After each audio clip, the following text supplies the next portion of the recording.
This video is a breakdown of my tour of Brian Cam Live. It was the first tour that I've ever done with this live show, and I'm really excited to tell you about how it went. I started in Australia and then went to Hawaii, Minneapolis, Iowa, Ohio, Michigan, Illinois, Massachusetts, Virginia, and North Carolina. All in all, I stopped in 2 countries and I went to 9 US states. I performed multiple times in every state, and I think I must have crossed over 1,000 audience members at this point. When we're going into the new year, I think it's helpful to sort of talk about what we learned in the new year, but also what worked really well in the old year and how we might go on and do other things. So I wanted to talk about a little bit the goals that I had for this tour. I just left the Navy in July, and it was really, really scary. And I feel that as a creator, it can be really helpful to be really clear about what your goals are when you do anything. And this tour was no exception for me. So for this tour, I had 3 goals.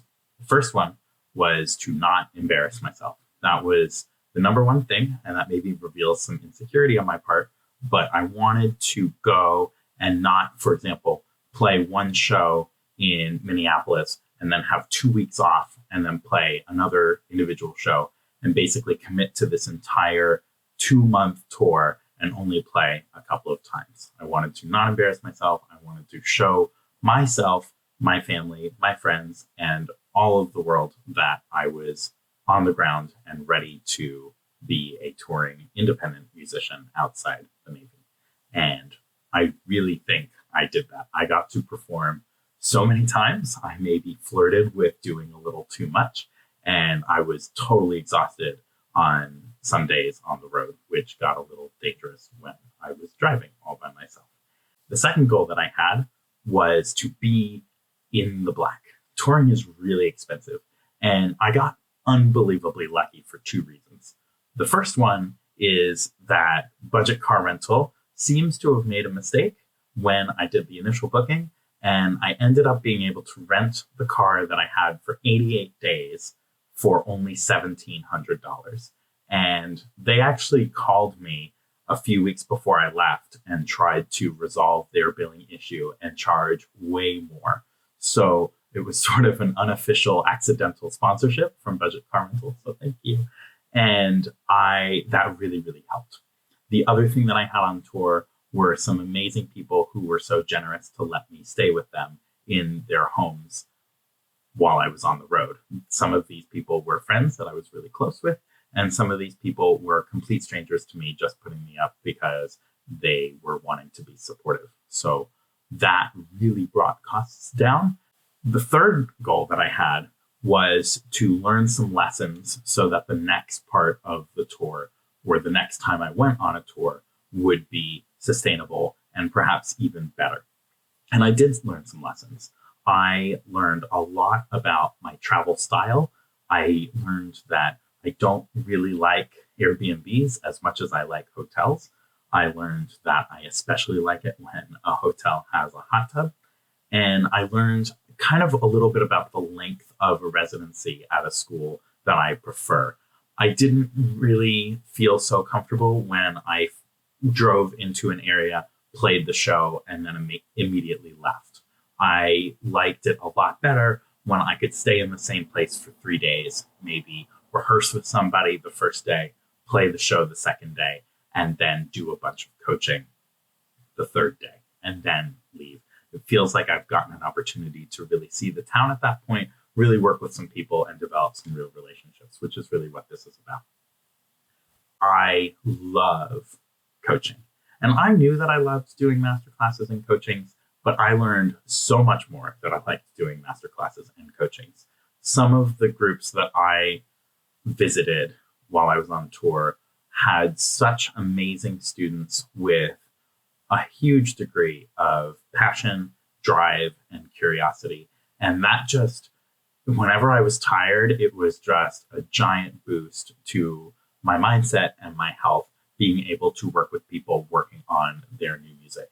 I especially liked working with new composers. I met a few of them when I was on tour, got to talk to them about how music is written, how we engage with other professionals, and how we work our mindset in a creative career. And that was just, all those conversations were so gratifying and wonderful. And I want to do that a whole lot more.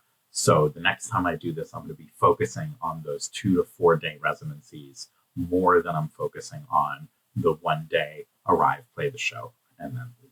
For next year, I'm going to be thinking a lot about what I'm doing. This is my first clean year away from the Navy. I am completely independent and I don't have any institutional backing as a creative person. So that's going to really pose a lot of challenges, at least in terms of stability and finances, but it also provides a lot of opportunities and exciting chances to do things because I have complete freedom of what I do. One of the first things that you can expect from me over the next 12 months is more of these videos. I'm going to be talking to you about the music business, the creative process. I'm going to do breakdowns of how I do my music, might talk a little bit about photography, and might talk a little bit about feelings and stuff like that. So if you like videos like this, please let me know what you want me to talk about and what you want to hear from me. The other thing that I'm going to be doing in 2023 is writing more music, specifically because I'm breaking the show into 2 parts. Right now, Brian Cam Live in its full form takes about 90 minutes. And we start with Stan's introduction, go through a little educational process of how the horn and electronics works, and then we move on into storytelling, more Stan material, and more storytelling, and we repeat that until the show is over. I've decided it would be a good idea to split the show in half because I find that I have sort of 2 parts of the show. The first part of the show is my relationship with Stan and developing him as a character. I'd really like to spend more time doing that. So one of the shows I'm going to do is doesn't have a real title yet, but I'm going to write some more material for Stan to really flesh him out as a character. And this show will be more educationally based, a little more EDM based, and have a deep dive into who Stan is as a person. The other side of the split is I'm going to be taking the photography and videography pieces that I have, like Still, Wisdom's Bubble, and perhaps Bears, and taking them and putting them into a show called Picture This. I'm really excited about this, and I've been thinking about this one for the past year and a half. I've always loved working with imagery in my music, and I want to use some spoken word material to really work with the audience and try to understand and explore what it means to make an image and what an image it is, and use music as a vehicle to explore that concept. That show is going to be called Picture This, and I'm really excited to put it in front of people in the second half of the year. I'm going to be introducing some more teaching offerings. So if you want French horn lessons or electronic music lessons, please let me know and I will be there. There will be some offerings later on in the future.